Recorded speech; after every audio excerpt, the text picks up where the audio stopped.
नमस्कार। अतरौलिया विधानसभा सीट जहां से लगातार तीसरी बार विधायक डॉक्टर संग्राम यादव जी समाजवादी पार्टी, इससे पहले उनके पिताजी भी विधायक रहे, तो क्या इस बार डॉक्टर संग्राम यादव जी की राह यहां आसान होने वाली है? क्योंकि यहां जो कैबिनेट मंत्री हैं ओम प्रकाश राजभर जी यहां लगे हुए हैं, खूब जम करके चुनाव प्रचार कर रहे हैं। ओम प्रकाश राजभर जी से हमारी बात भी हुई थी अतरौलिया के डाक बंगला में। तब उन्होंने कहा था कि ये क्या समाजवादी पार्टी के नाम बैनामा लिखा हुआ, रजिस्ट्री लिखी हुई है, हम या उनका गढ़ हिला देंगे। इस तरह से ओम प्रकाश राजभर जी ने कहा। 2012 में डॉक्टर संग्राम यादव जी को टिकट मिलता, वह चुनाव जीतते हैं। 2017 में चुनाव जीतते हैं, 2022 में चुनाव जीतते हैं।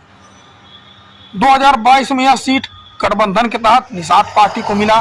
निषाद पार्टी से प्रशांत सिंह चुनाव लड़े थे, वह चुनाव हारे। बसपा से डॉक्टर सरोज पांडे थे, वह भी चुनाव हारे। तो इसी तरह से माजरा चलता रहा।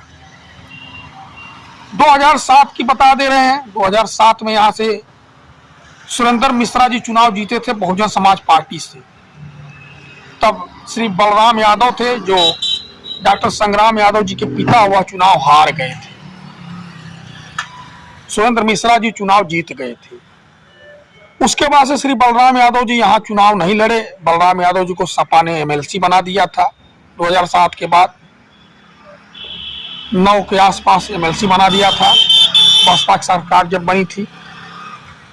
अब 12 में संग्राम यादव लड़ना यहाँ से चुनाव शुरू किए थे, यानी 3 बार लगातार यहाँ वह विधायक बन चुके हैं, हैट्रिक लगा चुके हैं।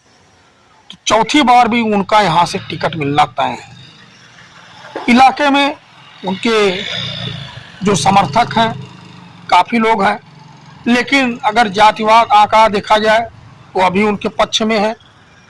लेकिन जो उनके पक्ष में माहौल जाता है कि वह क्षेत्र में काफी एक्टिव रहते हैं, और साथ में जो उनके सक्रिय साथी हैं ब्लॉक प्रमुख चंद्रशेखर यादव, उनके सहयोगी के रूप में, वह भी उनके काफी काम में आते हैं। इसीलिए जो है यह उनकी ताकत है।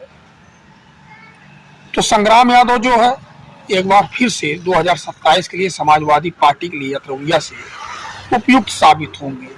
अभी वह विधानसभा में समाजवादी पार्टी के सचेतक के रूप में कार्य कर रहे हैं और अखिलेश यादव जी के खास हैं। अखिलेश यादव जी उन पर काफी भरोसा करते हैं। अतरौलिया में जब आए थे 2022 में चुनाव प्रचार करने, तो उन्होंने कहा था अखिलेश जी ने कि सरकार बनेगी तो डॉक्टर संग्राम यादव जी हमारे सरकार में मंत्री भी बनेंगे। इस तरह की बातें जो उन्होंने कहा था।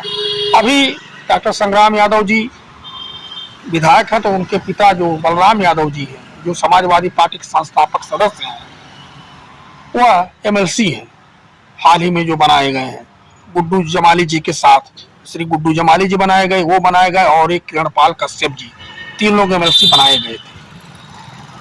तो इस तरह से चल रहा घटनाक्रम। बाकी ओम प्रकाश राजभर यहाँ अपना चुनाव प्रचार कर रहे हैं कि हमारे लड़के यहाँ चुनाव लड़े।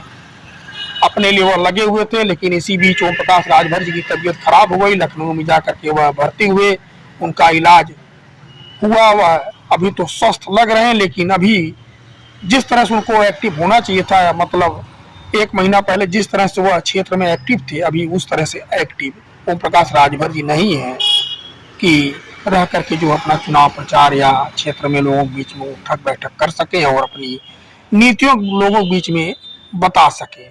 बाकी आपको अतरौलिया विधानसभा के अलावा किस विधानसभा के बारे में जानना बताइएगा। धन्यवाद।